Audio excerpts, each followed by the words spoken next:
Something I Wish I Had by Stacey Carter.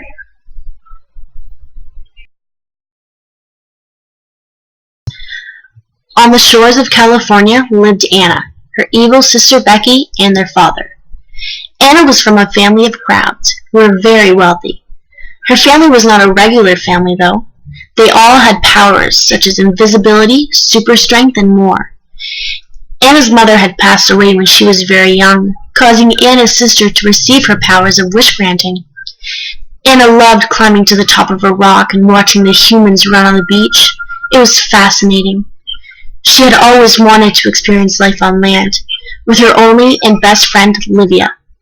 Livia was a snail and was always there for Anna in the worst of times.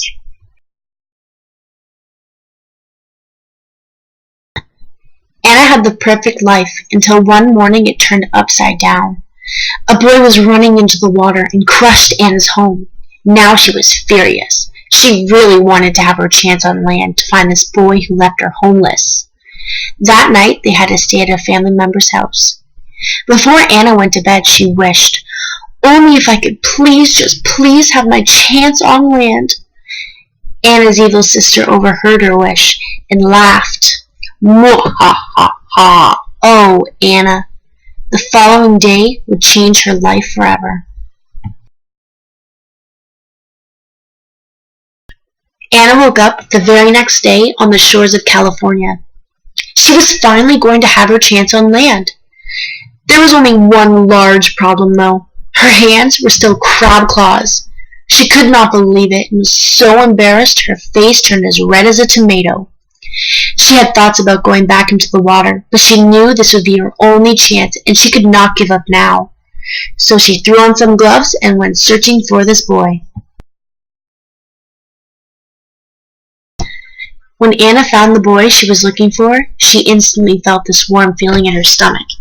He was as pretty as the sun, and she had no idea what this feeling could be. When her and this mystery boy locked eyes, she felt like Cupid had struck her. She started to become nervous when he walked towards her. "Hey, I'm Eric," he said while holding his hand out. Anna smiled politely while remembering what her hands looked like and just kept them behind her back. She said, "Hi, I'm Anna."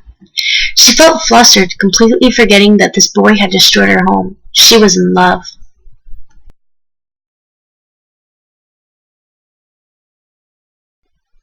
Anna and this boy spent the whole day together, doing things humans would do. At first it was so quiet that when they drove down the road they could hear the bugs hit the window. Sputter, splat, splash. Although Eric's thoughts were not silent, he thought to himself that her red lips were as dreamy as the new red paint on his car. Anna felt like she never wanted to go home because this was the place for her. Although she did not know how Eric would feel about her claws. While Anna and Eric were doing human things, she heard a tiny voice come from her ear. "Anna, this place is not for you. You need to come home." It was Livia, and Anna was furious that she felt this way when she was having so much fun. Anna, being angry, threw Livia back into the water and went on with Eric. They spent the whole day eating a lot of ice cream. Anna's favorite was chocolate cookie cake. After a while, this beautiful girl ran up to the two and said, "Hey Eric, who's this?" Her name was Sam, and she was Eric's old friend. "Well, Sam, this is Anna, and I think I'm in love," he said. Sam, looking very angry, replied back, "Ugh, whatever. What does she do all day? Work on cars?" Anna was very embarrassed, so she ran to the end of the pier and she cried. She shouted, "Love is not real. I need to go home."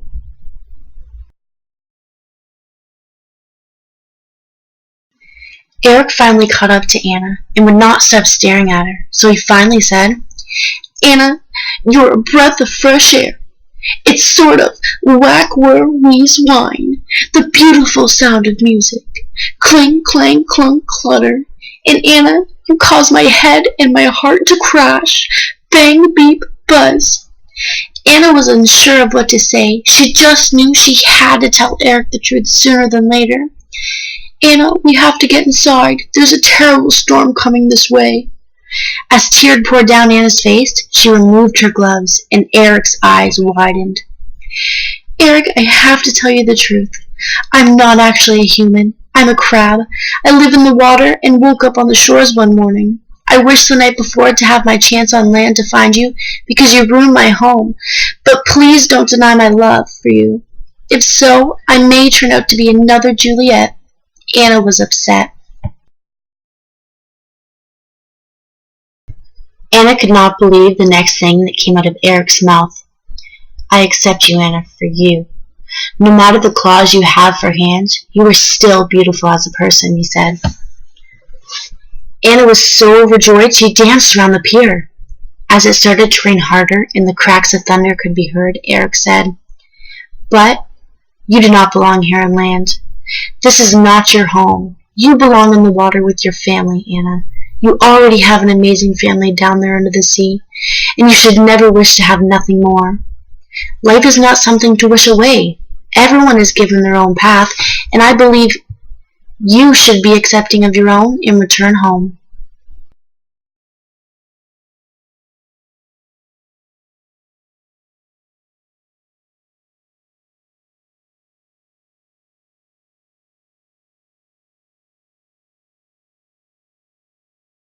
He may be right, Anna thought.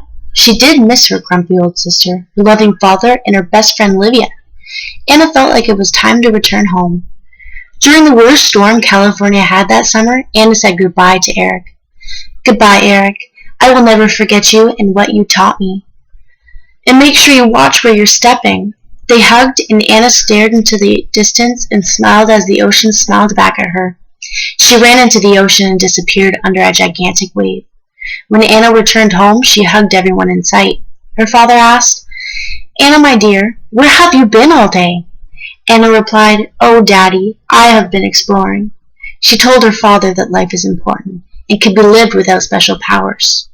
So she decided she did not want her powers when she turned 16. Anna may not have her special powers, but she knows what life is all about now. She will never live another day without making every minute count, because you should never wish for something you already have the best of. Becky peered over and said quietly, "I guess you learned something after all." Anna, not knowing what Becky had done, looked over and smiled at her. The two of them will be the only ones that know the truth that happened on the shores of California that day.